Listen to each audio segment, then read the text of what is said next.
of a rock. And the reason that they did this is they felt like that if they left these cities intact, they could be built back and used against them later.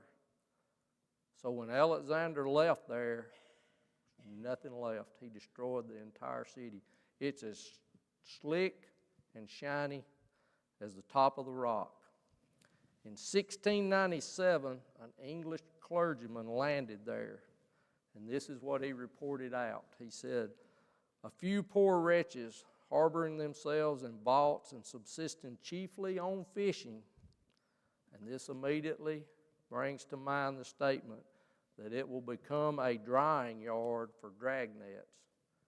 Now remember, the fishermen at that time fished with nets. At the end of the day, after they were through fishing, they would take their nets, they would spread them out on top of rocks to let them dry, and then they could fold them up. They'd be ready for the next day. It would be a place for spreading nets. So we see the final three prophecies of Ezekiel fulfilled over 200 years from when Nebuchadnezzar laid siege to this city. They threw the stones, the cedars, the soil into the water and built the causeway. They destroyed it. They made it flat as the top of a rock. And now all that's there are these fishermen, and they use it to dry their nets out. All these prophecies are fulfilled exactly like he said they would be. And that's history, folks. That's history. That's in our history books. That's in museums. And it was first told in the Bible. A few other interesting things that I found out. This island now is part of Lebanon. Now, if you can see, it talks about the ancient coastline. Once this big causeway was built, over time with the movement of the waters, it washed sand and silt in there, and it's basically made the island a part of the mainland. That's a big island, and now a lot of these Lebanese people have built apartments, and they live on this where the causeway was built. Now, this city has been bombed 3 or 4 different times during Israel's conflicts with Lebanon. The latest one that was bombed was in 2006, and Israel pretty much wiped a lot of those settlements out during those 2006 bombings. It also tells us now that if a lot of visitors want to go back to see the ruins, they're going to be disappointed because they're gone. Nothing remains from that period of time. All of it was thrown into the sea, and it's a shining bare rock, Ezekiel 26:4. The southern harbor has filled completely in. It's not there anymore. It's just part of this land bridge that Alexander built. The North Harbor, the Sidonian Harbor, is used today, but listen to what it's used for. It's used for fishing boats and pleasure crafts.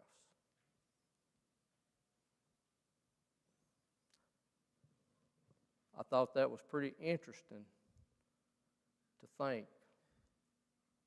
that in our history books, in our history that we study, it was all told it was going to happen right here in the Bible, the book of Ezekiel. And folks, this is just one of hundreds. Did you know that there's over 300 prophecies about Jesus? Over 300 in the Old Testament. And that's interesting to me because a lot of times when we read through our Bible, we don't think, if you read Ezekiel 26 and you read that through, there's nothing in there that tells you about what we just talked about. And that's why I'm saying there's a lot of times, more than just read it, look into it. Look in depth. Try to find out, hey, what happened? Because a lot of your Bible scholars are going to tell you, well, Ezekiel's prophecy was wrong. He didn't get it. Nebuchadnezzar never touched the island, and they look at it and that's the end of it. But it's not. Remember what we talked about last week? Most of these prophets never did get to see what they prophesied happen. Because what we just talked about was over 2 centuries after Nebuchadnezzar laid siege to the island. Remember, the Nebuchadnezzar's siege started within a few months after Ezekiel made these prophecies, but it was 200 years later when it was all completed. Now, if you would, let's turn over. Let me change the slide here. Let's turn over to Daniel chapter 8.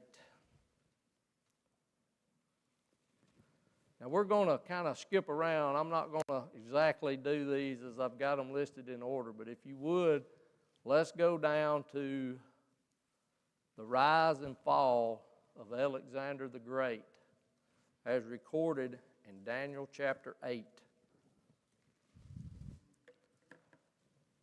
And I want us to start out, and let's read the first 4 verses first. Daniel chapter 8, verse 1. In the 3rd year of the reign of King Belshazzar, a vision appeared to me, Daniel, after the one that appeared to me the first time. I saw in a vision, and it so happened while I was looking that I was in Shushan, the citadel, which is in the province of Elam, and I saw the vision that I was by the river Ulai. Then I lifted my eyes and saw, and there standing beside the river was a ram which had 2 horns, and the 2 horns were high, but one was higher than the other, and the higher one came up last.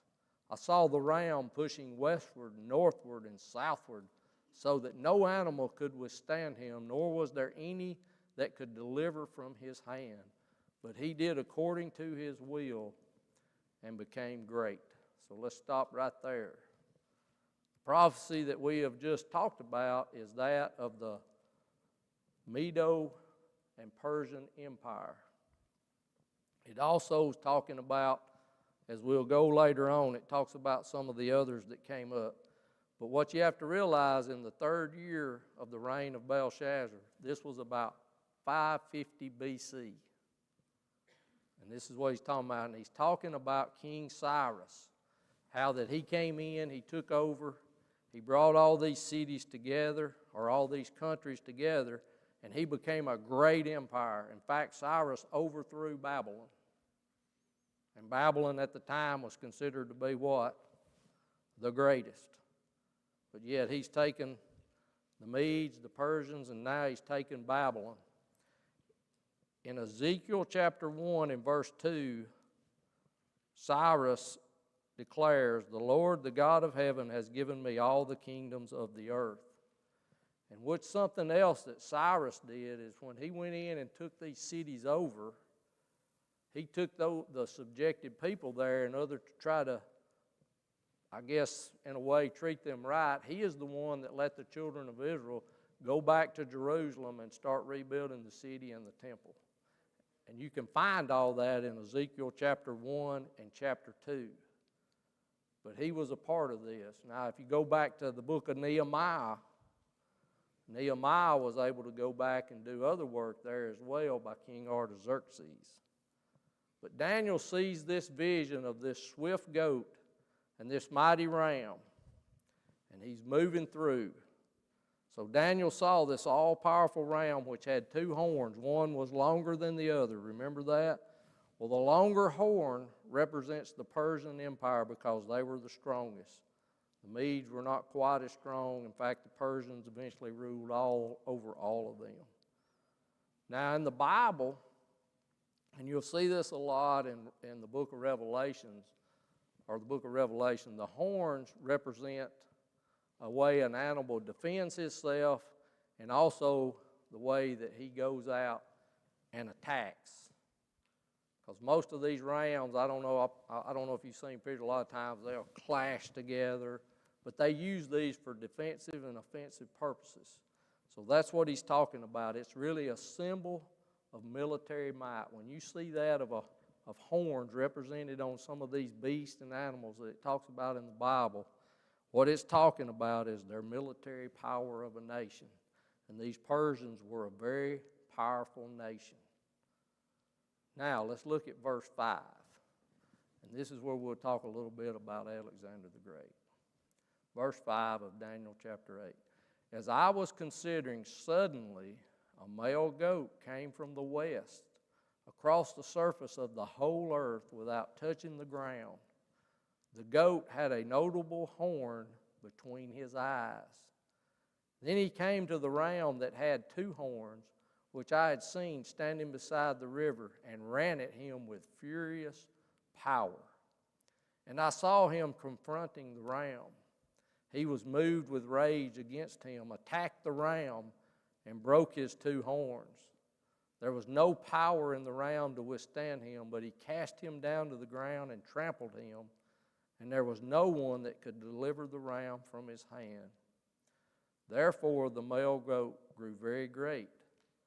But when he became strong, and the large horn was broken, and in the place of it 4 notable horns came up toward the 4 winds of heaven. So, this male goat with this single conspicuous horn has appeared. This is Alexander the Great, because he came out of Greece, which was to the west, and he began moving to the east and to the south, and he began conquering all these nations.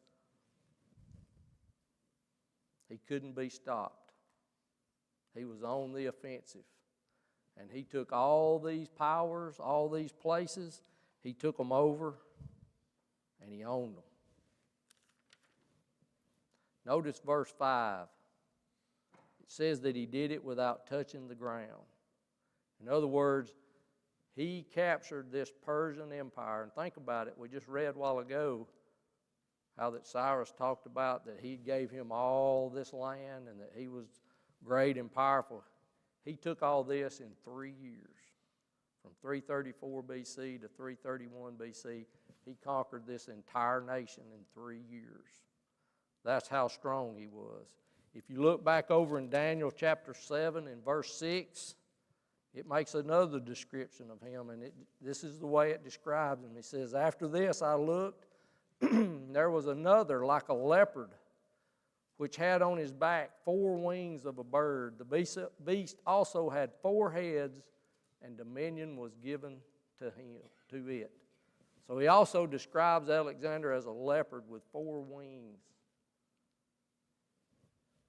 Now, a leopard's pretty ferocious. They're fast, they're quick, they're able to take things when they want it. If you notice in verse 7 of chapter 8, it says, he was enraged. Alexander's father was murdered when Alexander was 20 years old. His father was murdered.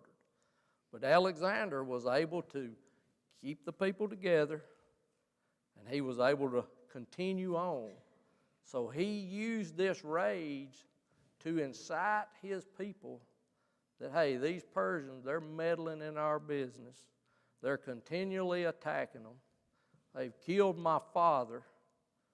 We're going to go get them. And that's exactly what he did, and he was only 20 years old when he started this. In verse 8 of chapter 8, it says, the goat became exceedingly great.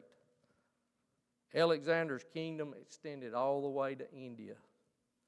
In fact, the areas that he conquered were 1.5 million square miles.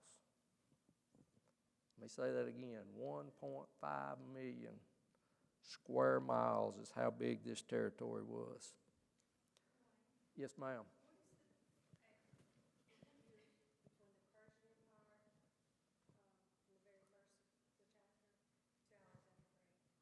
Okay, you're talking about the...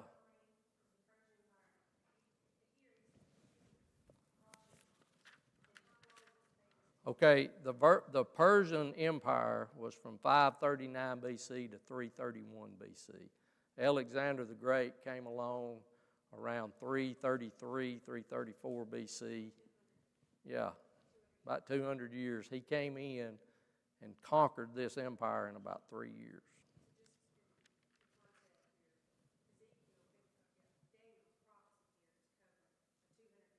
Yes, and I'm going to talk about that in just a second. Now, Daniel made this prophecy in 550 BC. And all this happens between 605 BC and then the Cyrus's third year in 536 BC.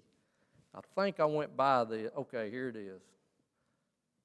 I'm telling y'all, if y'all ever tried to look at my notes, you'd probably blow your mind, because I get to doing these things and I go back and I think of something, so I write it on the page before. Well, then I get carried away and I go and I miss things. But this is over 250 years after Daniel's vision in the third year of the reign of King Belshazzar. This is over 250 years later. Now, what I want to talk about next is that there came up 4 conspicuous horns. So Alexander died in 323 BC. And there's a lot of controversy over what happened to him. He died in Babylon. Some want to say that he died of natural causes. Others want to say he was poisoned, but nobody really knows. But anyway, he died at the age of 33. Now, he had 4 generals. Their names were Ptolemy, Seleucus, Lysimachus, and Cassander. And these 4 generals divided his kingdom up between them, and that is the 4 conspicuous horns. If you go back and you look at your history books, it's all right there.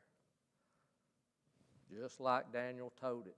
And here's what I want to tell you about what a lot of these Bible scholars want to say.